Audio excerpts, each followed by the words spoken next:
101.9 KINK in the Bing Lounge. Thomas Dolby with us today. Thomas, how are you? Thank you so much. I'm okay. Yeah. You know, it is amazing, and it's funny the mark you've left on our collective consciousness. I for one have to admit that for the last 3 days since we've known you're going to be here in the Bing, especially me, I'll admit it, we have just randomly throughout the halls been walking up to each other going, "Science!" It's insane. And I've tried to walk him down from that wall, thinking that probably you weren't going to like it. It was sort of like, the people who yell out, "Please do Freebird," Well, I'll tell you a funny story about it, actually. Okay, so the guy that did that on the record, Dr. Magnus Pyke, was like a household name in Britain, but was not really known over here until my video for She Blinded Me with Science was on MTV. So the last time I saw him, he's no longer with us, rest in peace. Last time I saw him, he just got off a plane from the USA where he'd been doing a lecture. I said, "How did it go?" And he said, "Badly, Dolby." And I said, "Why?" And he said, "Well, every time I walked down the sidewalk, somebody would run up behind me and go, 'Science!' And scared me out of my skin. And so...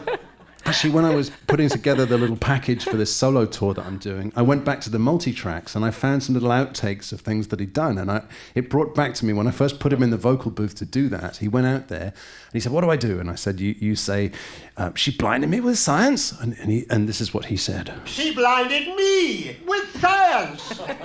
And I said, "Dr. Pyke, it's not really a statement. It's sort of, it's more like a question, And he said... "Yes, but as a known scientist, it would be a bit surprising if the girl blinded me with science."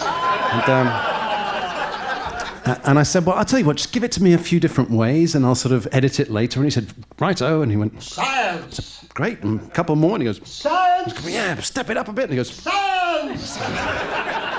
So, wow, so that's how that came together. Story. Okay, and to prove it, he's got it written in bold red type. Science. So you've been so busy over the last 20 years. You formed your own company, and you probably made as much money off of your ringtone synthesizer as you have music. Can we suppose that? I don't remember. It's all a blur. But I'm curious, what brought you back?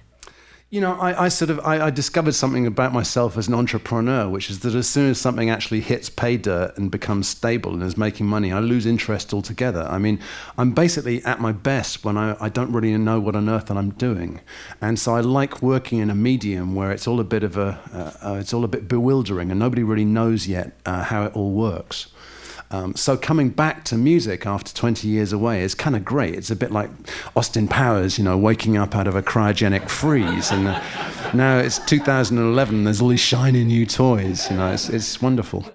I was just commenting that you were Beck for, a completely different generation, and you must be surprised and in awe of all the new artists who are using, creating full albums on their iPads.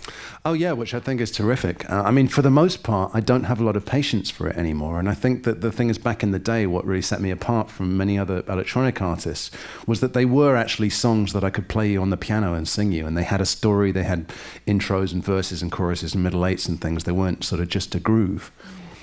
Now, I'm trying to get a visual. The new album, A Map of the Floating City. You recorded this on a solar-powered lifeboat?